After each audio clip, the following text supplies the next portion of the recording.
Bismillahirrahmanirrahim. Assalamualaikum warahmatullahi wabarakatuh.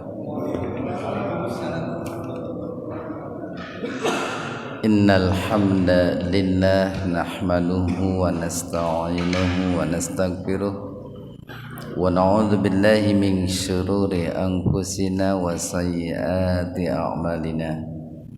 May yahdihillahu fa huwal muhtadi wa may yudlilhu falan tajida lahu waliyyan mursyida.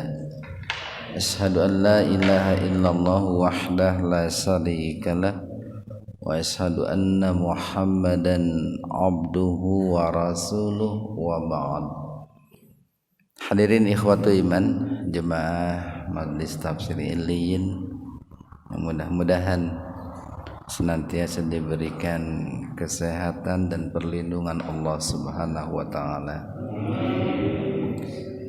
Kajian tafsir di Majelis Tafsir Illiyin pada kesempatan ini membahas surat An-Nisa ayat 84, halaman 91.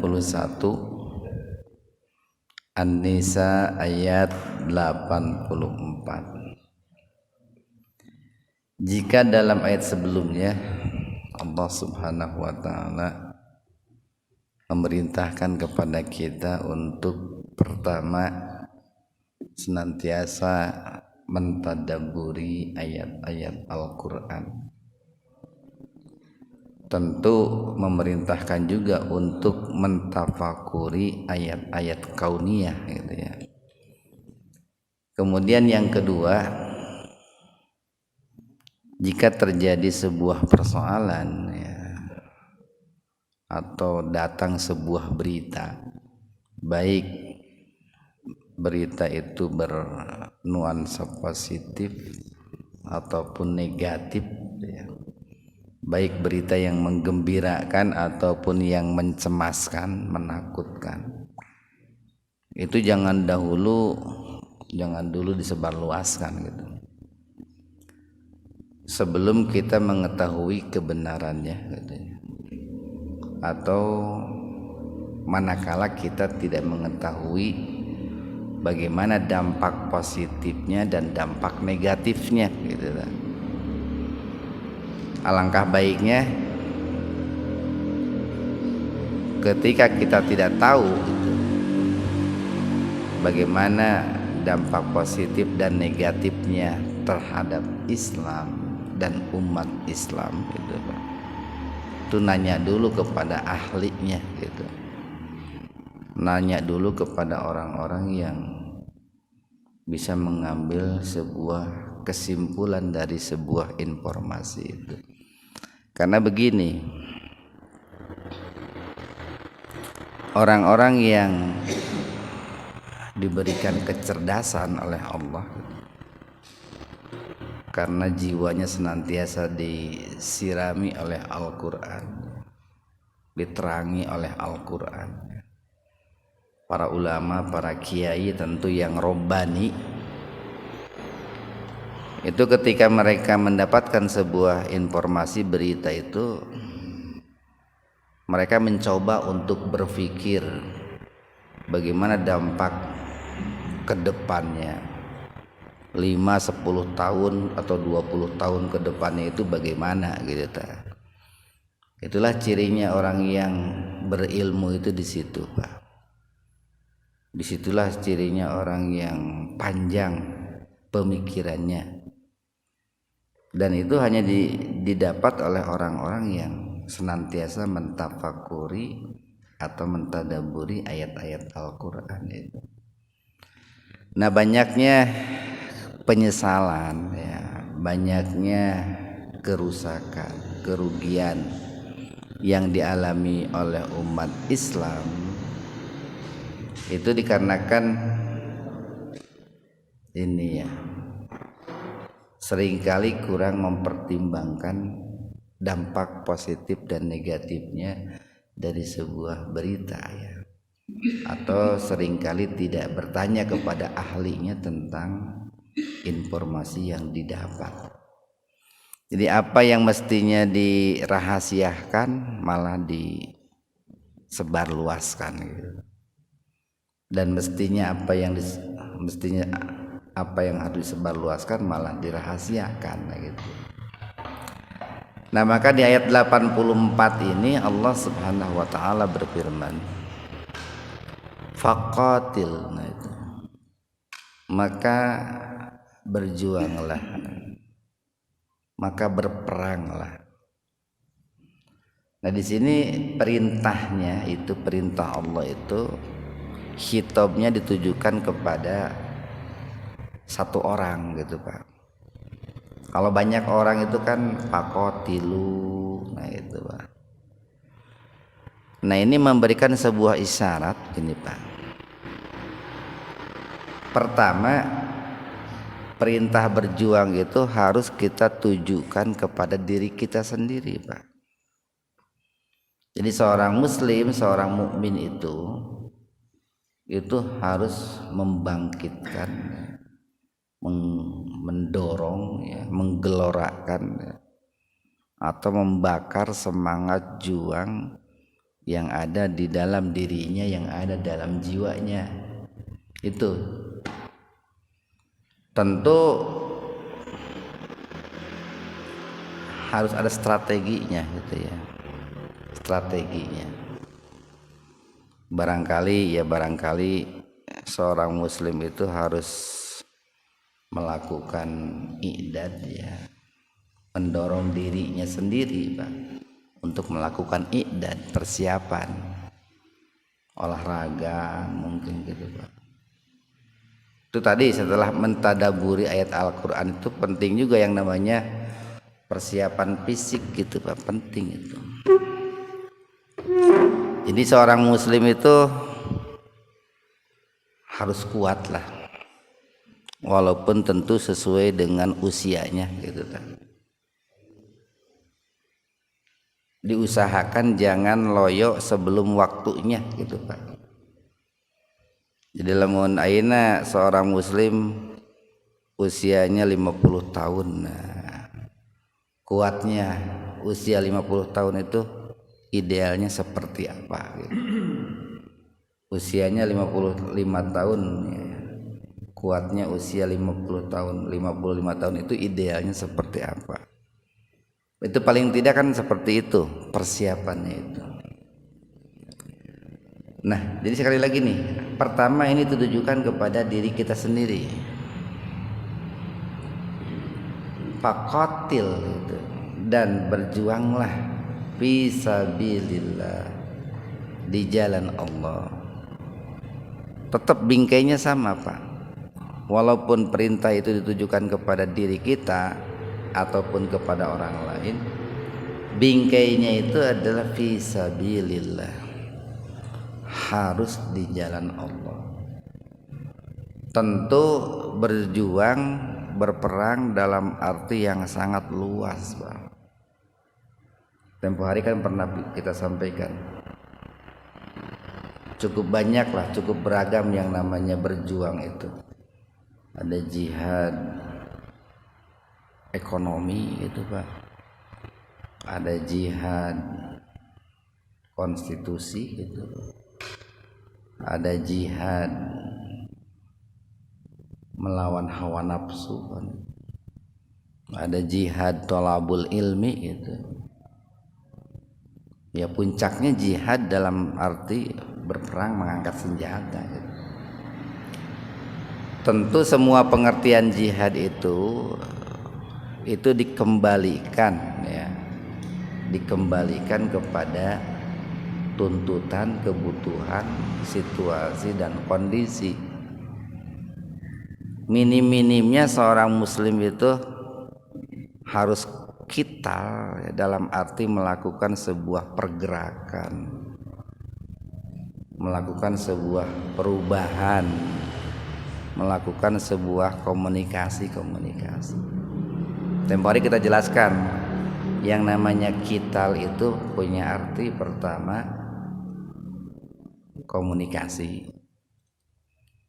Berarti ini kalau diartikan jihad dalam arti komunikasi itu harus ada semacam diplomasi gitu Pak. Seorang muslim itu harus menjadi seorang diplomat yang handal gitu Pak, yang unggul. Yang kedua, qital itu bisa diartikan bergerak gitu. Ketiga, berubah. Yang keempat, mengangkat senjata. Nah, pengertian qital di situ kembalikan kepada tuntutan dan kebutuhan serta situasi dan kondisi masing-masing orang, masing-masing daerah. La tukallafu, nah, kamu tidak dibebani illa, melainkan nafsaka, terhadap dirimu sendiri gitu. Dalam arti begini nih, dulu kan ayat ini Pak khitabnya ditujukan kepada Rasulullah Sallallahu Alaihi Wasallam. Pertama, Allah perintahkan Rasulullah untuk berperang, berjuang di jalan Allah kepada diri beliau gitu. Kenapa? Karena Allah tidak memberikan beban, kewajiban, perintah-perintah kecuali kepada diri Rasulullah Sallallahu Alaihi Wasallam. Pada awalnya seperti itu. Jadi begini Pak nih, kalau ditujukan kepada kita, yang paling penting, yang paling utama itu adalah kita mendorong diri kita, membangkitkan diri kita untuk mau berjuang, untuk mau berkorban, baik dengan jiwa, raga ataupun harta. Jangan dulu berpikir tentang orang lain gitu Pak. Jangan dulu berpikir tentang orang lain. Kita aja dulu Pak. Kalau dalam hal kebaikan Pak, kita aja dulu gitu. Kayak begini. Dalam doa itu kan Robbik Firli dulu. Kita mendoakan diri kita dulu sebelum mendoakan sekalipun orang tua gitu. Jangan mendoakan orang tua dulu, kita dilupakan Pak. Dalam hal menumpuk pahala, kita aja dulu. Jangan dulu orang lain gitu. Jangan dulu anak kita, istri kita, orang tua kita. Pahala itu untuk kita aja dulu Pak. Kita pun belum tentu punya pahala gitu. Kita pun belum tentu selamat di akhirat kan. Itu kalau dalam hal kebaikan.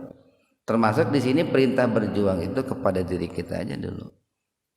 Nah, baru berikutnya nih, waharrid, dan gelorakanlah gitu Pak.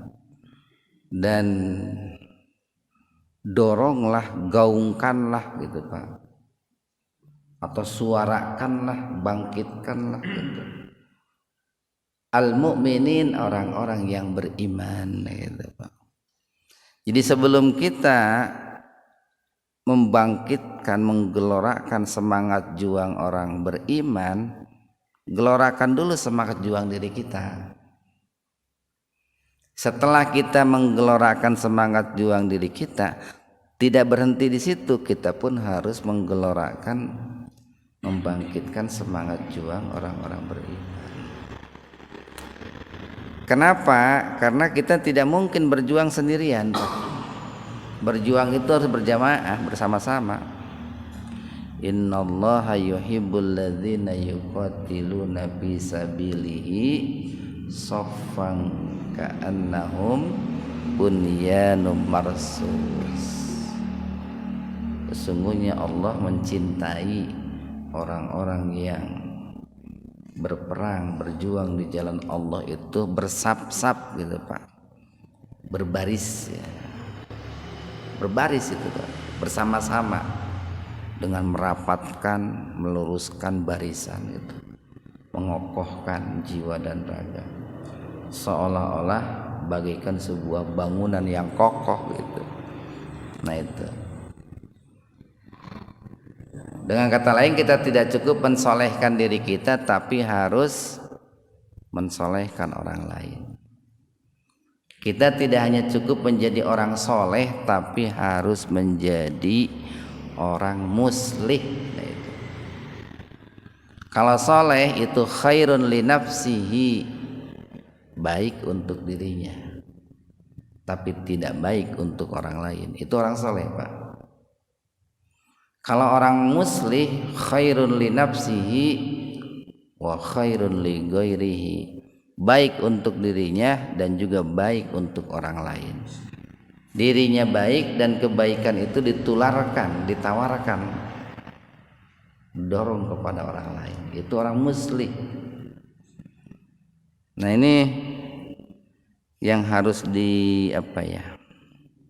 yang harus dikembangkan dalam kehidupan itu nih. Mungkin orang muslim ini belum membudaya gitu. Masih cukup banyak orang Islam itu yang gitu. Masing-masing gitu. Urang-urang batur-batur gitu. Nu penting mah urang karena surga, baik batur mah karena neraka gitu. Nu penting mah urang daek ka masjid, daek ngaji, bae batur mah kan gitu Pak. Itu baru sebatas orang soleh. Dan orang soleh itu derajatnya di bawah orang muslih, Pak. Atau orang soleh belum tentu muslih. Kalau muslih sudah pasti soleh. Dan dunia ini baru akan terjaga hanya dengan hadirnya orang-orang muslih, bukan dengan orang-orang soleh. Orang soleh itu tidak bisa menghalau datangnya murka Allah. Yang bisa menghalau datangnya murka Allah itu orang muslim. Makanya tantangan hambatan orang muslim itu jauh lebih besar ketimbang orang soleh. Nabi Muhammad sebelum diangkat jadi nabi, orang soleh, sangat soleh. Tapi Nabi Muhammad karena baru sebatas orang soleh, tidak mendapatkan kritikan, tidak mendapatkan halangan, rintangan dari orang-orang kafir musyrik Mekah. Kenapa? Karena orang musyrik Mekah tidak merasa terusik oleh kehadiran Nabi Muhammad. Sebab Nabi Muhammad baru sebatas orang soleh. Tapi ketika Nabi Muhammad menjadi orang muslih, orang musyrik Mekah terusik dengan kehadiran Nabi Muhammad. Nah itu. Jadi pentingnya di situ orang muslim. Asa mudah-mudahan Allah. Jadi dengan menggelorakan semangat juang dalam diri kita dan juga dalam diri saudara kita, asallahu mudah-mudahan Allah. Jadi Allah berharap dan mendoakan kita ini, Pak.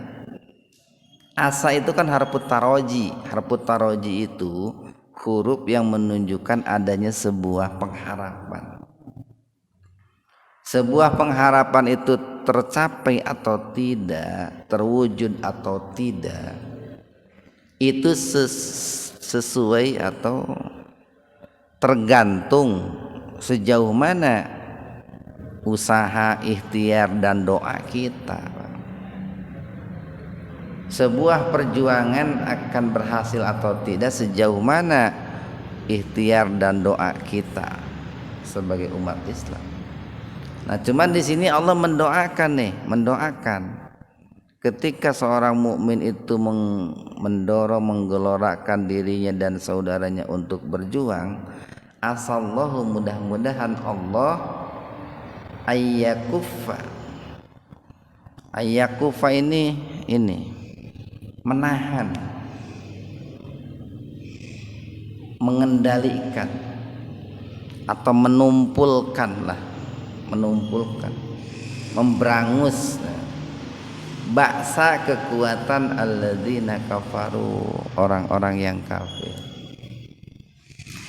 Jadi begini Pak nih, kenapa hari ini kok kekuatan orang kafir itu muncul, nampak? Karena kekuatan umat Islam melemah, Pak. Ketika kekuatan umat Islam menguat, maka kekuatan orang kafir itu melemah gitu. Nah, sekarang itu dalam saat di mana kekuatan umat Islam itu melemah. Tidak nampak itu, Pak. Karena begini, Pak nih. Yang namanya dalam hidup, Pak, ketika ada al-haq dan al-batil, itu dua-duanya pasti akan selalu ada, Pak. Sepanjang hidup itu pasti ada al-haq, ada al-batil. Cuman kan ada kalanya al-haq itu menguat, maka konsekuensinya al-batil melemah. Tapi ada kalanya al-batil menguat, maka akibatnya al-haq melemah. Makanya firman Allah itu wa qul ja'al haqqu wa zahaqal batil. Nah, zahiknya batil, Pak, hilangnya kebatilan itu bukan tanpa ikhtiar, itu bukan tanpa rekayasa, tapi hilangnya kebatilan itu karena ada usaha yang maksimal yang dilakukan oleh pribadi-pribadi orang-orang beriman. Apa tadi? Menggelorakan semangat juang yang ada dalam dirinya dan juga saudara-saudaranya. Maka kebatilan itu akan melemah itu, Pak. Tidak hilang, tidak, tapi melemah, Pak, melemah. Bapak rasakan saja dulu di negara kita Indonesia, ketika orangnya itu saroleh, Pak, saroleh, menguat itu, Pak. Kebenaran menguat. Makanya ketika ada orang berbuat salah dulu itu malu. Sekarang keburukan menguat, al-haq melemah. Ketika ada orang berbuat baik jadi malu, Pak. Hari ini orang berbuat baik malu, dulu orang berbuat jahat malu. Hari ini orang berjilbab malu, dulu orang tidak berjilbab yang malu. Kan begitu. Kenapa hari ini seperti itu? Karena al-haq melemah, al-batil menguat. Nah, makanya perlu tadi yang namanya menggelorakan semangat perjuangan itu. Sebetulnya Allah sudah mendorong, bahkan mendoakan, mudah-mudahan dengan begitu Allah akan melemahkan kekuatan orang kafir. Wallahu, dan Allah itu asadu ba'sa, yang paling dahsyat kekuatannya gitu, Pak. Ini kan motivasi nih. Orang beriman jangan loyo, jangan berkecil hati, jangan pesimis. Kita harus yakin kalau kita berusaha keras, Allah itu pemilik kekuatan. Wa asaddu tangkila, dan Allah itu sekuat-kuatnya pemberi penyesalan itu. Allah itu sekuat-kuatnya pemberi hukuman. Artinya begini nih, kalau seandainya orang-orang beriman itu menggelorakan semangat juang dalam diri dan saudara-saudaranya, maka kekuatan itu akan dimiliki oleh orang beriman. Izzah, ya, orang beriman itu akan memiliki izzah, memiliki harga diri gitu, Pak. Orang-orang muslim itu akan memiliki marwah gitu, Pak. Orang-orang beriman itu akan dihormati, disegani, suaranya diperhitungkan gitu, Pak. Kekuatannya diperhitungkan gitu. Satu ayat lagi. Man, barang siapa, nah ayat 85. Yasfa, syafaat itu, Pak.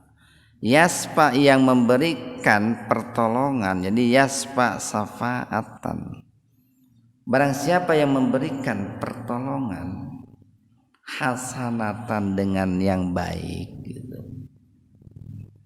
Ini yang namanya pertolongan itu, Pak, secara garis besar ada dua. Pertama, ada pertolongan yang berkaitan dengan kebutuhan jasmania. Yang kedua, ada pertolongan yang berkaitan dengan kebutuhan rohania. Cuman kan di kita hari ini yang disebut pertolongan itu selalu dikaitkan dengan tuntutan jasmania. Padahal tuntutan rohania, rohania pun menuntut untuk ditolong. Barangkali ada orang yang berbuat dosa harus ditolong agar dia bertaubat, kan gitu. Barangkali ada orang yang pendek pemikirannya, pemahaman ilmu agamanya, maka perlu ditolong agar dia memiliki pemahaman ilmu agama yang luas. Barangkali ada yang kurang semangat beribadah, sholat, menuntut ilmu, perlu ditolong untuk semangat beribadah, menuntut ilmu, gitu. Baru ada yang namanya pertolongan yang baik yang berkaitan dengan tuntutan jasmani. Dua-duanya penting.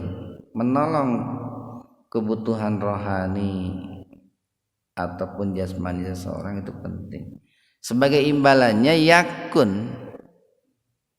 yakun lahu, dia akan memperoleh nasibun, bagian minha, dari pertolongannya itu. Jadi ketika kita menolong saudara kita dengan pertolongan yang baik, ketika kita memberikan syafaat kepada saudara kita dengan syafaat yang baik, ini begini nih Pak nih, ketika kita itu memahamkan saudara kita tentang sholat, sebetulnya kita itu sedang memberi syafaat itu Pak. Kan kita menolong orang itu disiksa dari atau disebabkan buruk sholatnya gitu Pak. Maka ketika kita mengajari dia, memahami dia tentang sholat, berarti dia sedang memberikan syafaat biar nanti tidak dihisab gara-gara sholatnya buruk gitu Pak. Ada orang muslim yang kaya tapi pelit, kita dorong untuk berzakat, itu sedang menolong, kita sedang memberikan syafaat biar nanti dia tidak dihisab, tidak dihukum gara-gara tidak mau berzakat, infak, sedekah. Itu memberikan syafaat Pak. Cuman syafaat di dunia seringkali dikaitkannya dengan pertolongan yang sifatnya fisik, jasmani atau duniawi. Padahal pertolongan yang sifatnya agama, ukhrawi, itu pun sama, memberikan syafaat itu Pak. Jadi sebelum bicara syafaat nanti di akhirat Pak, bicara dulu kita syafaat di dunia nih. Kita sudah berapa kali memberikan syafaat kepada diri kita, keluarga kita, saudara kita, biar mereka terbebas daripada siksa api neraka gitu. Waman, dan barang siapa yasfa, nih kebalikannya, memberikan syafaat, yasfa syafaatan, memberikan syafaat, sayyi'atan dengan syafaat yang buruk. Jadi mendorong orang lain untuk berbuat buruk, mempengaruhi orang lain berbuat buruk gitu Pak, mengajak orang lain berbuat buruk gitu Pak, atau membiarkan orang lain terjerumus dalam keburukan, kezaliman, kejahatan itu. Yakun lahu, nah, maka dia akan mendapatkan kiflun itu. Kiflun itu kebalikan dari nasibun Pak. Kalau memberikan syafaat akan diberikan nasibun, tapi kalau memberikan keburukan akan diberikan kiflun itu. Dosa Pak, dosa. Minha, dari perbuatan memberikan syafaat dengan syafaat yang buruk. Jadi minimal begini Pak nih, kan di ayat Al-Quran itu kan ta'awanu alal birri wa taqwa itu Pak. Ketika kita saling menolong dalam kebajikan dan ketakwaan, kita itu sedang memberikan syafaat dengan syafaat yang baik kepada orang lain. Tapi ketika kita itu ta'awanu 'alal ismi wal udwan, saling tolong menolong dalam perbuatan dosa dan permusuhan, maka kita sedang memberikan syafaat dengan syafaat yang buruk kepada orang lain. Nah, makanya nih paling tidak dalam hal memberikan syafaat yang baik itu kita menjadi perantara, Pak, menjadi calo dalam hal kebaikan gitu.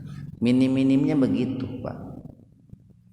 Jadi kalau kita belum bisa melakukan gitu, karena barangkali kita tidak punya kelebihan gitu, paling tidak kita menjadi calo bagi orang lain untuk berbuat baik gitu, Pak. Menjadi calo agar orang lain berbuat baik gitu. Artinya kita hanya modal penghubung saja, Pak. Hanya modal ucapan saja, kan calo itu kan modalnya ucapan, Pak. Coba lihat calo-calo di pasar, di terminal itu kan modalnya modal ucapan saja, sebagai penghubung saja. Nah, kita pun kalau belum bisa berbuat baik dengan diri kita, dengan fisik kita, dengan harta kita, dengan ilmu kita, minimal kita menjadi calo-calo dalam kebaikan. Jadi calo bagi orang lain untuk thalabul ilmi gitu, Pak. Jadi calo bagi orang lain untuk zakat, infak, sedekah. Jadi calo bagi orang lain untuk berjuang melakukan pergerakan perubahan. Minim-minimnya begitu. Wa kana Allah, dan adalah Allah ala terhadap kulli segala syai'in sesuatu mukita. Itu mukit itu ini pertama bisa dikaitkan dengan waktu, Pak. Yang kedua mukit itu bisa dikaitkan dengan pantauan. Yang ketiga mukit itu bisa dikaitkan dengan hukuman gitu. Artinya bahwa syafaat yang diberikan oleh seseorang kepada orang lain, baik itu syafaat yang hasanah ataupun syafaat yang sayyi'ah, itu semuanya oleh Allah itu diketahui waktunya, tempatnya, akan diminta pertanggungjawaban sekaligus diberikan reward dan punishment atau pahala ataupun hukuman atas syafaat-syafaat yang diberikan oleh seseorang kepada orang lain. Nah, mudah-mudahan ada manfaatnya untuk kita semua. Subhanakallahumma bihamdika asyhadu an la ilaha illa anta astaghfiruka wa atubu ilaik. Assalamualaikum warahmatullahi wabarakatuh.